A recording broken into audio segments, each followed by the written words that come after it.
மதுபான கடைகளுக்கு இப்ப டாஸ்மாக் நிர்வாகம் ஒரு புதிய அறிவிப்பானது வெளியிட்டு இருக்காங்க. இந்த தகவல் பார்த்தீங்கன்னா அனைவருக்கும் பயமூட்டக்கூடிய ஒரு அதிர்ச்சியான தகவலாக கண்டிப்பா இருக்க போகிறது. டாஸ்மாக் கடைகளில் கூடுதல் விலைக்கு மது விற்றால் வேலைக்கு நிரந்தர ஆப்பு அப்படின்ற ஒரு தகவல் தான் இப்ப வெளியாகி வந்திருக்கு. ஸோ இதனால டாஸ்மாக் ஊழியர்கள் பார்த்தீங்கன்னா எந்தவித திருத்தான வேலைகளை செய்ய முடியாது, யாரையும் ஏமாற்ற முடியாது. இந்த மாதிரி ஒரு சூழல் கண்டிப்பா அவங்களுக்கு ஏற்பட்டிருக்கு என்பதை நாம தெரிவிக்கலாம். டாஸ்மாக் கடைகளில் கூடுதல் விலைக்கு மதுபானம் விற்பது மூன்றாவது முறையாக விற்பனை செய்தது உறுதி செய்யப்பட்டால் நிரந்தர பணி நீக்கம் செய்யப்படுவாங்க என்று எச்சரிக்கை விடுத்து இருக்காங்க. ஸோ இந்த எச்சரிக்கை பார்த்தீங்கன்னா அவர்களுக்கு மட்டுமில்லாமல் அனைத்து டாஸ்மாக் உரிமையாளர்களுக்கும் ஊழியர்களுக்கும் சேர்த்து தான் அப்படின்னு சொல்லியிருக்காங்க. இதனால எல்லா கடையிலுமே வேலை பார்க்கக்கூடிய ஊழியர்கள் கண்டிப்பா பயமின்றி செயல்படலாம் அப்படின்னு சொல்லியிருக்காங்க. ஏன்னா அவங்க தவறு செய்தால் அவங்களுடைய பணி நிரந்தரம் இல்லை என்று தெரிந்தால் கண்டிப்பா தவறை செய்ய மாட்டாங்க.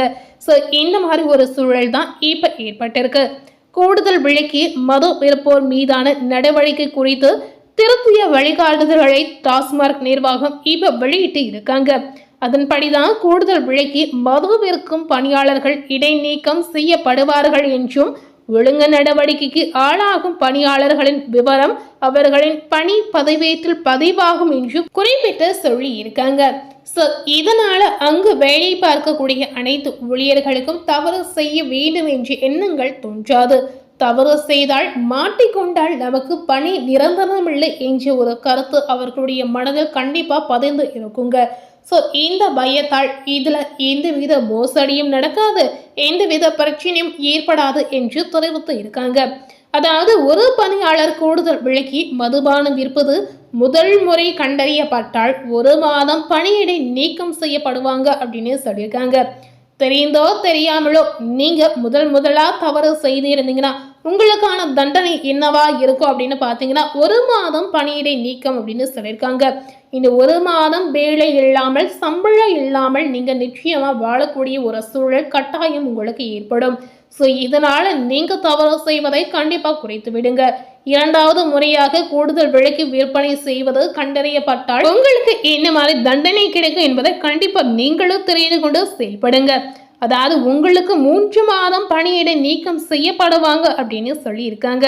அடுத்து 3வது முறையாக கூடுதல் விலைக்கு விற்பனை செய்வது கண்டறியப்பட்டால் குறித்த ஊழியர் கண்டிப்பா உடனடியாக சஸ்பெண்ட் செய்யப்பட்டு நோட்டீஸ் அனுப்பப்படும் என்று கூறப்பட்டு இருக்காங்க. 2 முறை தவறு செய்தீங்கன்னா 1 மாத பணியிட நீக்கமும் 3 மாத பணியிட நீக்கம் மட்டுமே ஏற்படும். இதனால் உங்களுக்கு 3 மாதம் சம்பளமும் கிடைக்காமல் போகலாம். அதுவே நீங்க 3வது முறை வார்னிங் செய்த பிறகும் நீங்க தவறு செய்தீங்கன்னா கண்டிப்பா உங்களுடைய வேலைக்கு நிரந்தரம் இல்லை அப்படின்னு சொல்லி இருக்காங்க. எதையுமே யோசிக்காமல் நீங்க பணியிடம் செய்யப்படுவாங்க அப்படின்னு சொல்லியிருக்காங்க. ஸோ இதனால கண்டிப்பா மதுபான கடைகளில் வேலை செய்யக்கூடிய ஊழியர்கள் யாராக இருந்தாலும் எச்சரிக்கையாக செயல்படுவது தான் அவசியம். நீங்க எந்த அளவுக்கு எச்சரிக்கையாக மோசடி செய்யாமல் நேர்மையாக செய்றீங்களோ அந்த அளவுக்கு உங்களுடைய வாழ்க்கையிலும் உங்களுடைய வேலையிலுமே எந்தவித பிரச்சனையுமே ஏற்படாது. வேலைக்கு பாதிப்பு வரக்கூடாது, இதனால உங்களுடைய குடும்பத்திலும் எந்த பாதிப்பும் ஏற்படக்கூடாது அப்படின்னு நினைத்தீங்கன்னா கண்டிப்பா இந்த மாதிரி தவறுகளை நீங்க செய்யவே கூடாதுங்க. முடிந்த அளவுக்கு தவறுகளை செய்யாமல் நேர்மையா உழைக்க நீங்க பழகினால் கண்டிப்பா தவறு நடக்காது. ஸோ இந்த மாதிரி ஒரு அறிக்கை பார்த்தீங்கன்னா இப்போ ஒரு எச்சரிக்கையான அறிக்கையாவே அரசு ஒரு குறிப்பிட்ட தகவலை வெளியிட்டு இருக்காங்க. இந்த மாதிரி உத்தரவு பார்த்தீங்கன்னா கண்டிப்பா அனைவரும் மதித்து செயல்படக்கூடிய ஒரு உத்தரவா இருக்கணும். எந்த ஆட்சியாக இருந்தாலும் சரி இந்த மாதிரி உத்தரவு சொல்லி இருக்காங்க அப்படின்னா கண்டிப்பா அனைத்து ஊழியர்களும் அதை பின்பற்றி செயல்பட வேண்டுங்க. அதை பின்பற்றாமல் அதை மதிக்காமல் செயல்பட்டீங்கன்னா கண்டிப்பா உங்களுடைய கடைக்கும் இதனால நிரந்தரம் அப்படின்னு சொல்ல முடியாது. இதனால உங்களுடைய கடைக்கும் ஏதாவது பிரச்சனை வரலாம். மதுபான ஊழியர்களுக்கு கடை நடத்தாமல் போகக்கூடிய ஒரு சூழலும் ஏற்படலாம். இதனால நீங்க பல்வேறு விதமான சிக்கல் பிரச்சனைகளை சந்திக்கக்கூடிய சூழலும் ஏற்படும்.